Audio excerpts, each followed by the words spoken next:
以上。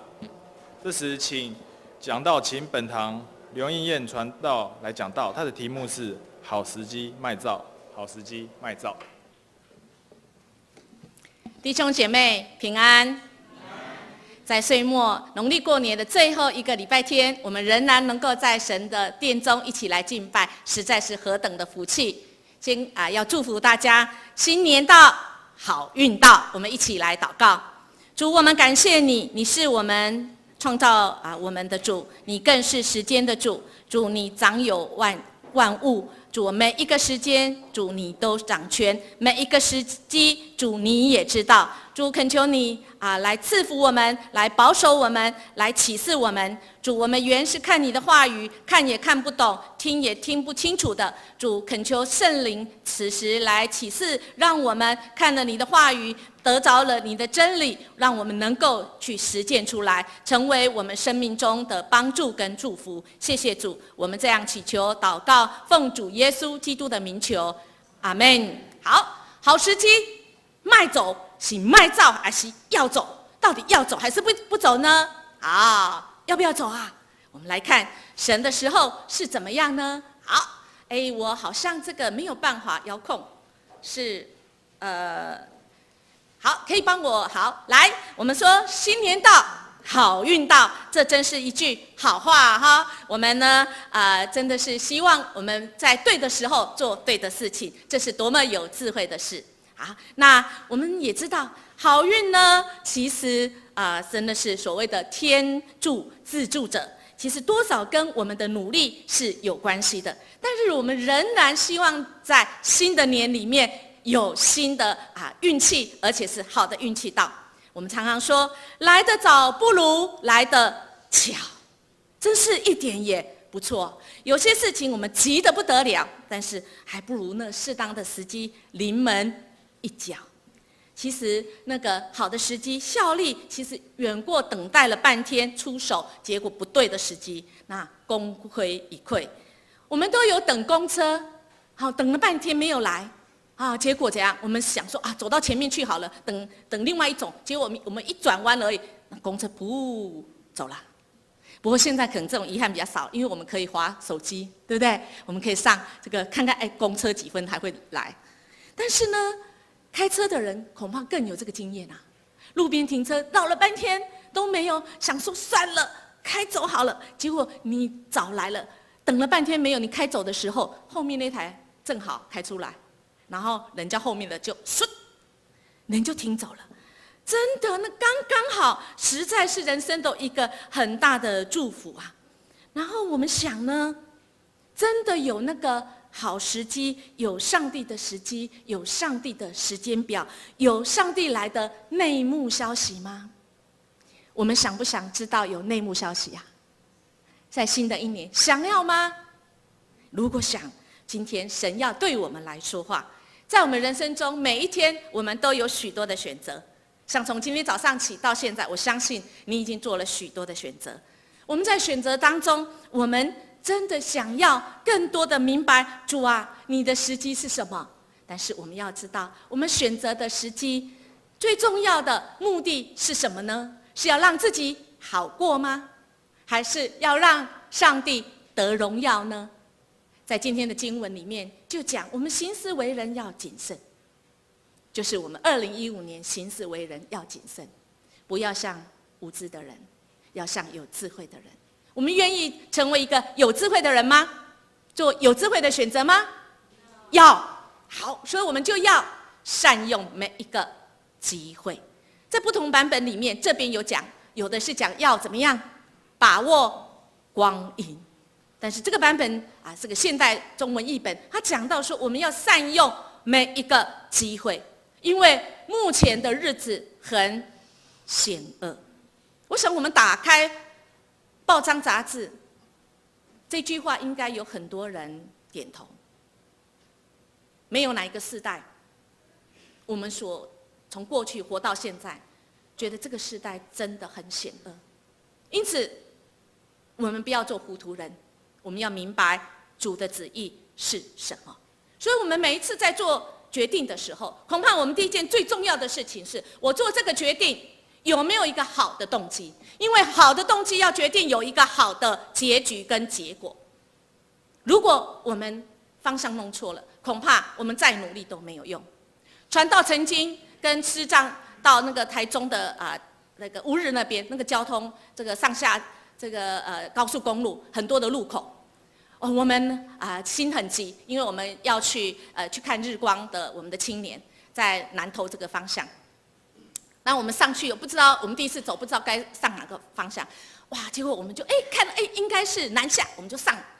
就走，我们看到越开越高兴啊，因为我们这个车道都没有人，哇，这个车很少，哇，开很快，哇，感谢主，感谢主，那我们一定来得及，你知道吗？对面车道是塞满了，简直是大停车场啊！我们开得很高兴，哇，好高兴哦！那个龙井到了，哇，好高兴；通霄到了，哇，好高兴。有没有高兴？为什么没有高兴？啊？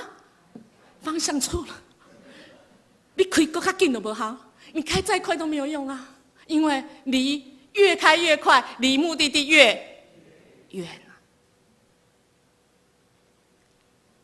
亲爱的弟兄姐妹，新的一年，我们在做决定的时候，好不好？我们第一个最重要的，我们在做这个决定有没有好的动机？因为好的动机要决定我们有一个好的结局跟结果。从今天的经文我们来看，好的动机应该是什么？要怎样？最后一句我们一起来读，请。要明白主的旨意是什么？再一次好吗？要明白主的旨意是什么？因为很重要，所以要读3次。圣经都是这样。好，请。要明白主的旨意是什么？所以当我们做决定的时候，你有一个好的动机，方向也对的时候，你再努力才有用，不然会跟传道跟师长一样，动机目的不对，你再努力跑再快都没用，因为有不好的结果。所以我们要有好的结果，我们要先有好的动机。所以我们要想，怎么样子才是我们这个做决定的时候，好的动机就是要明白上帝的旨意。那我们要去做的时候，我们才能够离目标更近，能够荣耀神。在今天的经文里面，我们看以弗所书。在今天经文是15节开始，那么14节之前呢，保罗讲了什么？我们稍微看他的前文是什么？保罗说：“所以你们行事为人要谨慎。为什么要这样呢？”他1到14节这样说：“因为有人在他的人生道路上不谨慎，在言语上选择了说谎、欺骗、毁谤人，在行为上选择不活出圣洁。”他们的行为做事都跟他所蒙的恩不相称他们的生命也活不出主耶稣的样式来。因此保罗要我们这些蒙恩的人，我们这些蒙恩的罪人，是吧？我们都是一群罪人而已，不过我们是因为蒙恩，所以我们要谨慎我们的生活方式跟习惯，要有智慧的选择，无论是头脑，无论是眼睛看的，无论是嘴巴说的，耳朵听的，行出来的，我们都要有智慧的选择。基督徒我们需要谨慎的生活，这是非常重要的功课，因为我们基督徒是带有上帝形象的人，是上帝盖着他的印记的人，十字架的印记在我们身上，十字架上爱的印记在我们的身上，所以我们活出来不是代表我们这一个人，不是你一个人的事情而已，乃是属基督的身体。如果我们这个身体亮了光，像上个礼拜陈牧师说的，我们是光的话，没有人不会认识我们的，他们看到这个光，他们就会认识那个看不见的上帝。上帝看不见没有错，但是在我们的身上，我们如果发光，我们是光，我们是盐。盐的意思就是不要腐败，我们活出来是在这世代腐败当中，我们不腐败的人在我们身上看到我们是盐，那么人就会认识那一位看不见的上帝，而且他们会渴慕也来到这一位上帝面前，希望成为神的儿女，因为神的儿女这个福分身份是很重要的。所以如果我们不行出那个神的样式，我们会成为别人的绊脚石，而不是垫脚石。垫脚石就在我们隔壁，对不对？所以我们更应该谨慎哦。49号迦南教会，我们每一个礼拜，甚至常常有人在这里出入中，我们一定要成为人生的垫脚石，让他一步一步靠近神。所以保罗他勉励以弗所的教会信徒，要像一个智慧的人。所谓的智慧，我们圣经里面其实讲了很多，就是认识上帝。我们怎么样更认识上帝，我们就可以跟神来连结啊。跟连结，我们就有了从神来真正的智慧。在箴言里面就讲到，敬畏上主是智慧的开端。在台语讲得更好，说敬畏上帝是智慧的根本啊，智慧的根本啊。所以愚蠢的人他轻视智慧，也就愚蠢的人他轻视上帝，他不愿意学习。简单讲，你如果不愿意学习上帝的话语，不愿意学习更多认识上帝，更多敬畏上帝，那么你也是一个没有智慧的人。所以愿我们在新的年度里面，我们知道好动机，我们要明白神的心意之后，我们每次在做的时候，我们就要说，主啊，我愿意，我在这里，我听你，我愿意更多的来学习。所以保罗继续在哥罗西书，他也讲，你们跟不是基督徒的人来往要有智慧啊，要把握机会。过年即将到，很多人都是1年才见一次面，家人都是很多家族。当我们在跟这些家人没有信主的，我们要有智慧啊，我们要把握每一个机会。所以我们呢，要明白上帝的旨意。每一次要跟他们讲话之前，我们要做对的动机，对准神。我们为的是要怎么样？荣耀上帝。这也是加尔文说的，我们人生活着最高的目标是什么？荣耀上帝，因为上帝荣耀，所以我们要荣耀上帝。这4个字对我们很重要。我们每一次做选择，我们就想，我们是不是荣耀上帝？上帝的荣耀。所以我们呢，要把握每个时机，要把握我们的时间，因为人生真的很有限，在世的日子不多，特别是不如意的事10之8、9，所以我们人生常常都是苦难的日子比较多啊。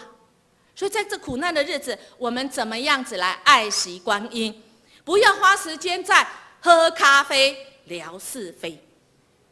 好，我们今天有来加咖啡，对不对？咖啡福音。所以你传道，我们不要喝咖啡吗？不是，要喝咖啡。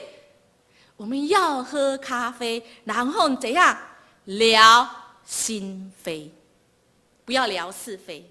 当我们跟家人、家族人过年在一起的时候，我们多花一点把握时间，我们跟他们喝咖啡，聊心非，不要在那边讲家族中的这个是是非非。我们更多想，这个事有没有荣耀上帝？如果我们动机对了，我们就会有好的结果跟好的这个结局。好，所以我们要强调，保罗强调说，我们要明白上帝的旨意。什么是明白上帝旨意？今天我们就是要来学习这个步骤。好，我们的在生活上，我们有许多除了大原则之外，就是大原则，神大原则之外，我们有很多会陷入我们该选择。譬如说，我要看哪一个医生；譬如说，我应该是不是要搬家？过年后，更多的人要决定我要不要换工作，我要不要去哪里玩，我要不要大大小小的事情。那我们来看好时机，有了好的动机之后，我们要来看时间。时间掌权在神，时间的主他有时间表，他的时间表我们想知道吗？我们真的很想知道，因为那个神的时机是最好的时机。圣经里面第一句话说什么？起初上帝创造天地。那么我们就知道时间是神所创造。我们人在上帝的永恒生命中的内涵里是有限的，在有限当中，我们就需要做一些选择。那么我们人呢，在神的创造当中呢，是第6日，那这一位创造的主，他也这样在圣经中说：主呢，看一日如千日啊，千年如一日，万事都有时。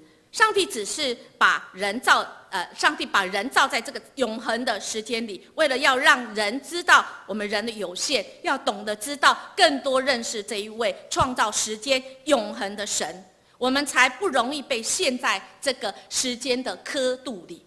我们更多的会知道说，主啊，你的心意是什么？我怎样才能够荣耀上帝你？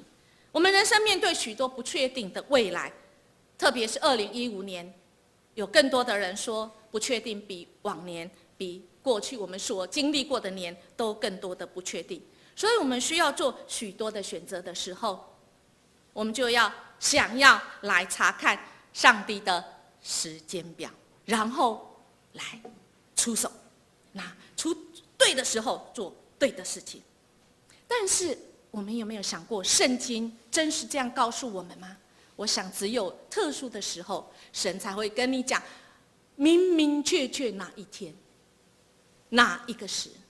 因为未来未发生的事情，圣经说这些未发生的事情是属于什么？隐秘的事，是属于耶和华的。圣经里面连耶稣自己都说，我们一起来读好吗？请。但那日子那时辰，没有人知道，连天上的使者也不知道，子也不知道，唯有父知道。所以连耶稣都不知道。那么讲比较粗俗一点，我们人算什么？我们想要知道神的事啊，神要让你知道很容易啊，但是神真的不是愿意让我们知道吗？还是他已经告诉你了，但是你就是看不懂，但是你就是不知道呢？我们继续来看这一位赐福的神，爱我们的神，还是害我们的神？这个音很像，但是差很多。这一位上帝是爱我们的神，还是要害我们的神呢？他难道在最适当的时候，他不愿意我们知道，他不愿意我们赶快卖走吗？赶快卖照吗？还是只会在那边等着说好时机过？卖照，后大利有卖照，卖照。不，神要我们听着他的命令说：孩子，起来吧。孩子，等候。孩子，这时候先停一下。所以我们只要按照神的心意，我们在时间里面，在把握每一个时间，我们坚定的信靠主，我们相信这一位上帝他是不会差错的，他不会误事的。在这种机会中，好时机，这个机显示出什么？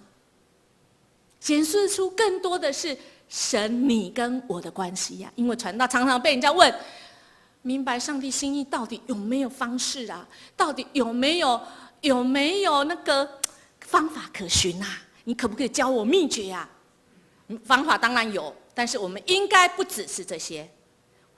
我们常常讲传道，常常跟年轻人讲，我们明白上帝的心意。第一个，有上帝的话语引导我们。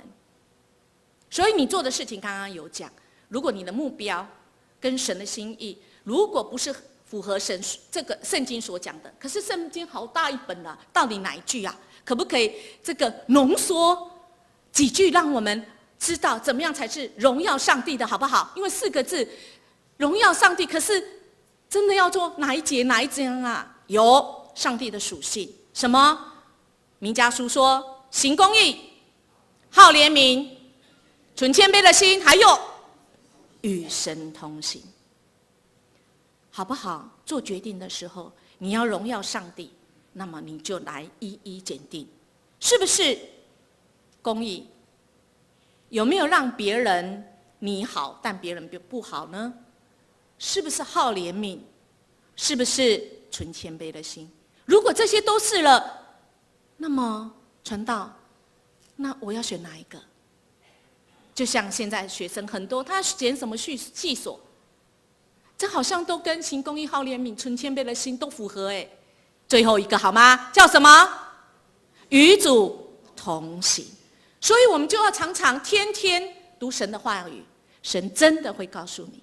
上次我们有听到我儿子的见证，有人说从黑暗的路要出来，这条路走黑暗路是不归路，但是我儿子为什么能够回来？因为当他决定要走回来的时候，他天天读圣经。虽然他有些话还不懂，但是很奇妙。他一打开，按照顺序读，因为他是读丰盛人生。我们家从以前，我们晚上一起读经，就是用一本丰盛人生。但是我在教会，我会另外再读。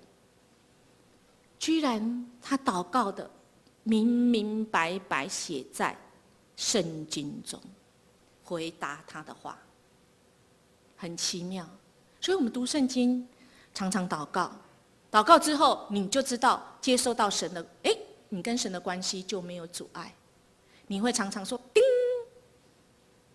然后不要停止聚会，因为聚会中，我们透过刚才手中，我们透过很多的人弟兄姐妹扶持，我们不要离开这个团体，我们要有属灵的同伴，你就会发现属灵同伴当中就会给我们祝福，就会给我们一些消息，从上帝来的消息，我们就会知道神的心意。好，所以我们想，上帝的心意当然要问上帝了。我们在找寻明白神的心意之外，那个方法有比方法更重要的，就是你跟上帝的关系。那你会说，传道，我问的问题都有嘞，都有行公义、好怜悯、存谦卑，但是我问了很久，很认真的问了很久，但是神都不回应呢。当你觉得神都不回应的时候，你可能就要想，神是不是要我们做负责？这负责什么？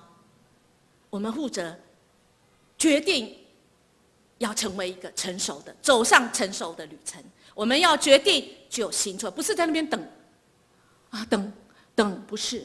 神这时候可能要你好，我决定，我就是要走在神你给我的话语上，我就是决定踏出去，我就决定要出去了。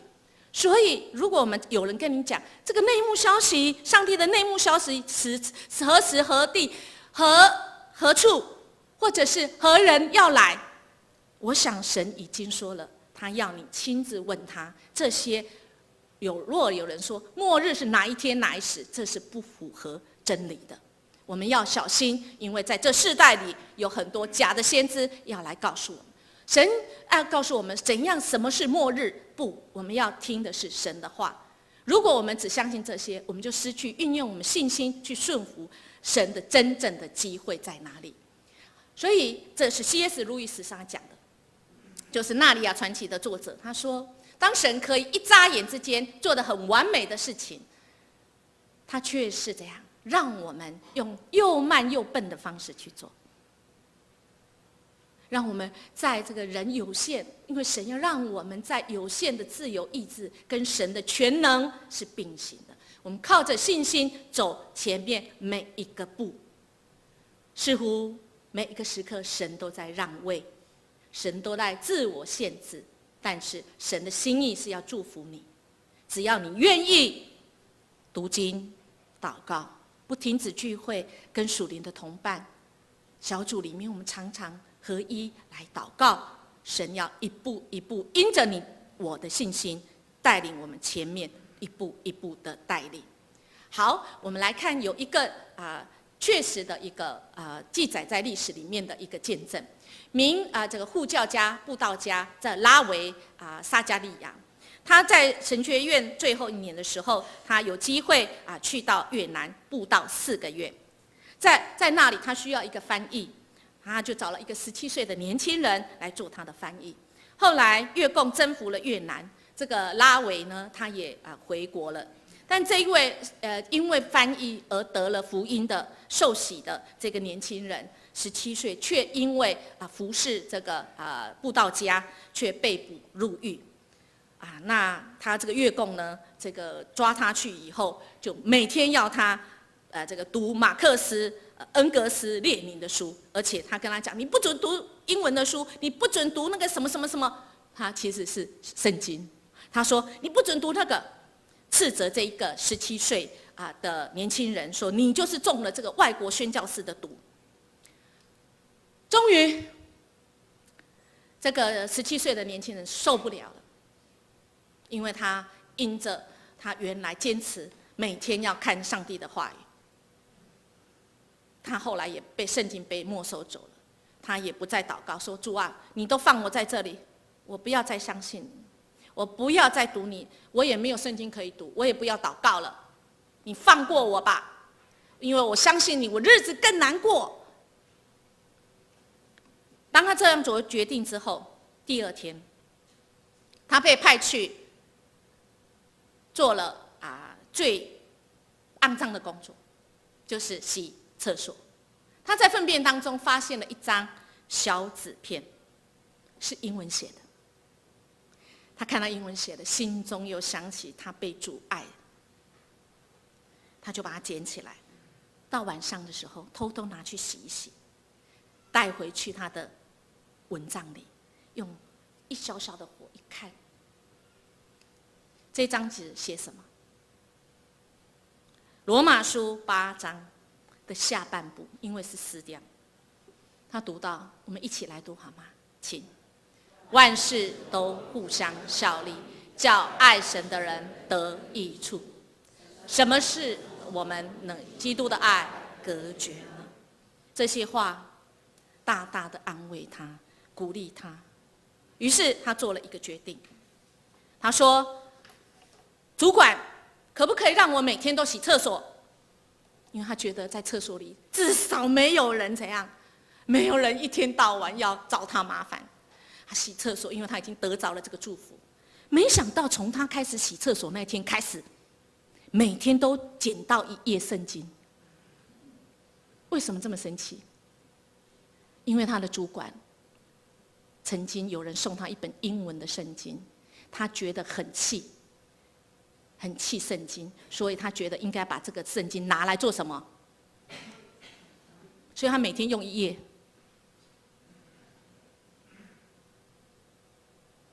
人的心，万事互相效力。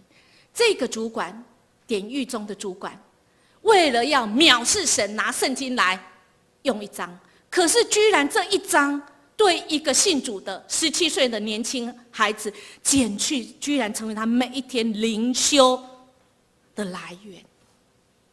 亲爱的大家，你读圣经需要拿去洗一洗，那上面还有味道，而且是别人的。他因为这样子活过了在狱中的日子。等到他被释放之后，他跟有一些人偷偷的坐了一艘船，想要逃离越南。计划好了最后一天晚上，有人来敲门，而且越敲越起，开门开门开门。当他一看缝，4个穿制服的军人越共来，一开门而已，就抓住他的脖子。我问你，你是不是打算逃跑？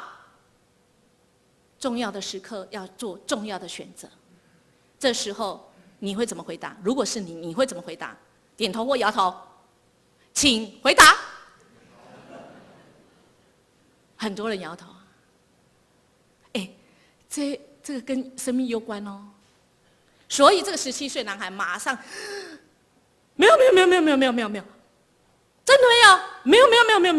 有。然后这4个士官就走了。当他走了以后，门关上那一刻，这17岁的男孩心里很难过，因为他跟神的关系非常好。他第一个想到，他做决定，第一个有没有荣耀上帝？时间都在主里，那时机呢？这时机讲究的是他跟神的关系。当他在灵修中，他怎么可以说谎啊？他心里很难过，而且他觉得神一直在搅动他的心。他说：“主啊，你饶了我吧，我是要保命呢，我保命也可以荣耀上帝你。”说起来好像有道理，对不对哈？但是神很奇妙的，就透过跟他的亲密的关系，让他的心一直不平安。这不是按照一般的逻辑可以判断的。他说：“主啊，这样好了啦，如果他们4个再回来，我就一定说实话。”因为他心想，这4个大概也不会回来，明天早上他们就要跑了。他才做完这个祷告而已，又来了。而且这一次敲门敲得更急。打开门，真的有这4个，而且这一次这4个更凶狠，枪都拿出来，而且一次就从门口一直抵到那个墙角，拉住他，你到底是不是要逃跑？他已经跟神约定，这次他们回来，我一定只能点头。于是他就说：“是啦，没你要安哪？你要把我抓走，走啊！我有上帝可以靠，我怕什么？”这4个什么反应？啊！马上跪下，他吓到，可不可以请你带我们走？亲爱的大家，很多的时候，我们用人来判断，觉得我们可能亏损。我们所相信的神是被关得住的吗？我们所相信的神是比这个更大的，他的时机好不好？当然我们不能白目啦。我们亲戚朋友来，这个老师我一直讲啊，这个人做上面不好的代志啊，时机、动机很重要，有没有荣耀上帝，好不好？时机、动机所以我们要想，我们不论说什么，我们不论做什么，我们都要按照神的旨意去做。好，那你会说传道，那你讲那么多，可是我目前的天在哪呢？我跟上帝关系还不是那么好而且好像我怎么样我都不能明白神的心意呢？我是不是比较不敏感的人啊？这样我跟你讲，如果神让我晓得他的心意，我就一定会去做。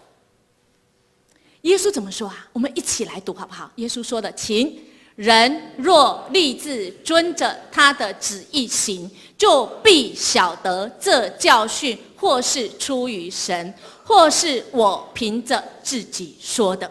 意思就是说，只要你立志说要遵行神的旨意，你纵使不明白神的旨意，你做了，你走出去了，神就会让你慢慢的明白神的旨意是什么。慢慢的我们就会得着那个聪明从神来，因为我们相信神比我们还聪明，神比我们还有智慧，相信神是爱我们，不是要害我们的，绝对不会让我们吃亏，特别是在长久数天的，神就是要祝福我们。所以我们不论说什么，不论主说什么，我们都要去做，神就会让我们知道他的心意是什么。当我们没有做下这个决定以前，其实我们说再多，做再多，神对我们说再多，我们都不能明白的。真的，我们唯有先立志，而且愿意走上去，踏上去，神就会一步一步的带领，就像摩西呢，红海一步一步的带领。你会说传道，但是我没有摩西的这个信心的，没关系。传道还是说，2015年再怎么险恶的日子，只要你愿意荣耀上帝，你愿意转身，而且迈向跟神的关系，神就一步一步的带领你。我记得我刚刚派来我们迦南教会的时候，我常常需要坐火车，以前没有那么长，而且我都要5点多如果我7点要到的话，如果我回去台北，我就要去坐火车。我就发现说，奇怪，怎么会火车站那个我需要坐那个手扶梯，大家知道吗？没有动，然后我就看到哇，没有动，我就绕去坐那个什么按电梯的那个叫什么升降梯，一天这样。好，下一个礼拜同时间，又没有呢，我又绕一次，第3次我就觉得心里很。我是台北市的公民我连要坐个电梯，而且我有残障手册，所以我就拿起我的残障手册，我就这一次比较早出门，5点半我就出门，我就去跟他讲说，先生，我残障，我需要坐电梯，那个手扶梯，我如果坐升降梯要走到很远你可不可以这个时间开那个手扶梯让我坐上去？因为那个手扶梯都没有动。然后那个主管很有礼貌说，来。小姐，你是不捌理哦？我捌啦。来，我跟你讲，等到坐到手扶梯电梯口，他说你上去啊。我说没有，他没有动他说你上去啊，没有动啊，你就上去就对了。小姐，这戏你有看哦？节约能源，踏上去，他才会动。亲爱的大家，神很多的祝福要我们踏上去，他才会动。不是因为神要节约能源，不是神不爱你，刚刚已经讲了。神要我们成为负责任的，他有明明白白的时间表要给你，他也准备要祝福你，但是你要踏上去啊！你不踏上去，像传道一样，只看到那个不动，人就跑，那我们就流失掉很多的好时机。最后，我想我们要更多的在2015年，我们借着这个信心的翅膀，我们要寻求神，跟这位美好的神来连接，明白他的心意，并且立志要遵行，而且去走上去，神就慢慢的来开路，使我们成为上帝所喜悦的聪明人。